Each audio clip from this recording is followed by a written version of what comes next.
For the Mende, both girls and boys are circumcised around the same time, that is, at puberty or just prior to puberty.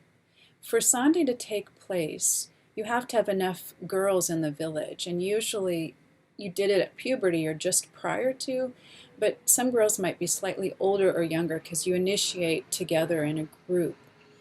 The parents have to pay for initiation, they have to pay for your expenses and your food while you're in the forest, and they have to pay the masker and the officials, the female officials who take care of you. Female circumcision is seen as parallel to male circumcision. For girls, it involves the removal of the hood of the clitoris. So you're basically removing that part that juts out in the female anatomy.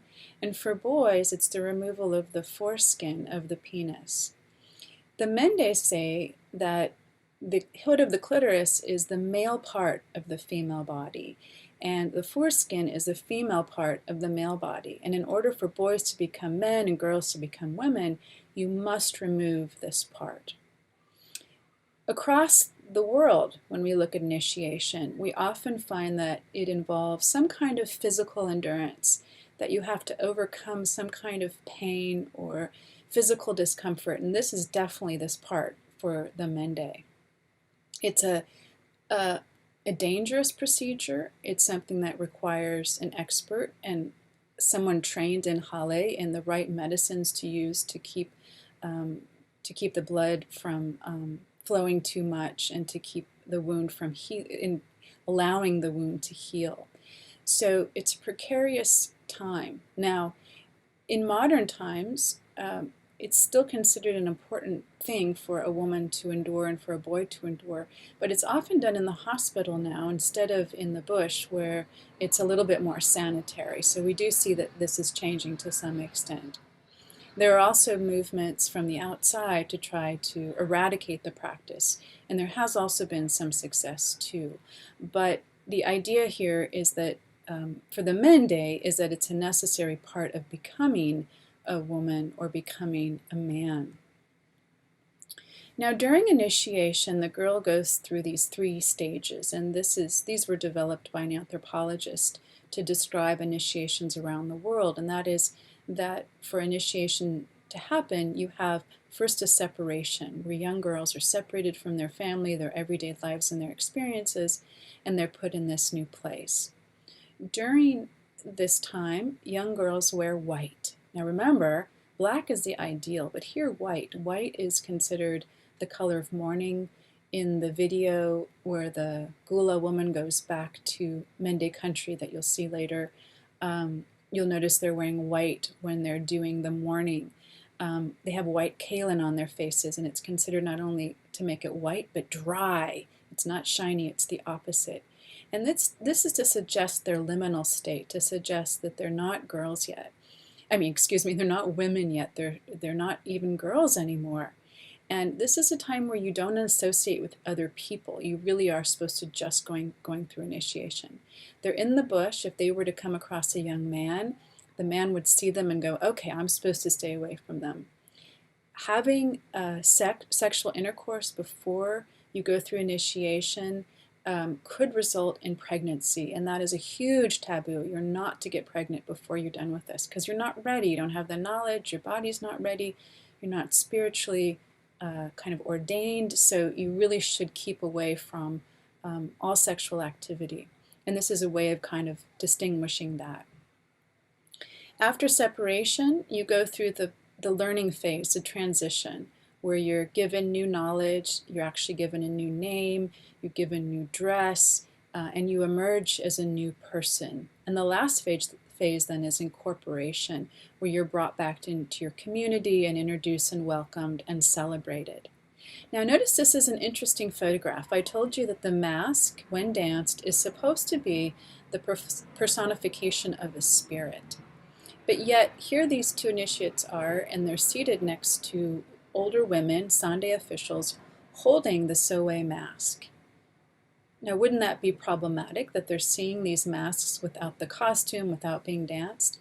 But in actuality, there's no problem with this, because when these masks are worn and danced, they do become spirits. But here, they're merely just part of a costume. They're props that are owned by these women. The masks are unique in that they're all carved one of a kind by carvers, and the structure on the top also has significance and importance.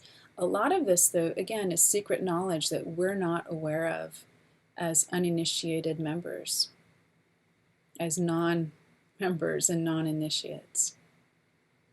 The masker always has attendants. These would be members of Sande, older women who walk with it, you see there. And here are some other elders attending to the mask who help it when it's performing. Now I want to end with another type of mask called a Gande mask, which is pretty much the opposite of the Sowe mask, and this is really a reversal of cultural norms. When the Sowe mask performs, the Ndoli Jowi performs, it is a very serious performance. It doesn't involve real dramatic dance gestures. It's more refined, more controlled. The Gande mask is kind of the opposite. Let me go back for just a moment. You notice this one is white, so it's the opposite color. It's not shiny. It's hard to distinguish the features. The eyes, if those are sort of the eyes, the top two holes, are not slits or not downcast. The mouth is sort of unclear where it is. But this is also Gande, and this mask is black. This is an old Sowe mask that has been damaged and dented and is no longer shiny. And this can also be Gande, even though it looks very similar. This is a Gande mask, and the Gande mask is there for comical relief.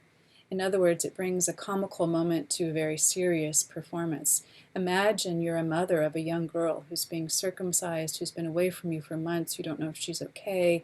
You're waiting for the mask to come and let you know, the Sowe mask, but you're also needing these comic moments of comic relief. The Gande mask also shows you what not to do. It's lewd and crude and in your face and gyrating at the hips and really outlandish. And so it is a way of showing improper behavior through its dance movements. The attendants on the bottom right are sort of placating it, telling it to rest and stop. And I should also mention that the attendants, these other these other Sande members who take care of Sowe, are the ones that speak for the mask. So they're the ones that are educating the young girl in the whole history of the tribe, in all kinds of information about how to be a good woman, and then teaching it the dances and the songs that they need to know in accompaniment with the Sowe mask.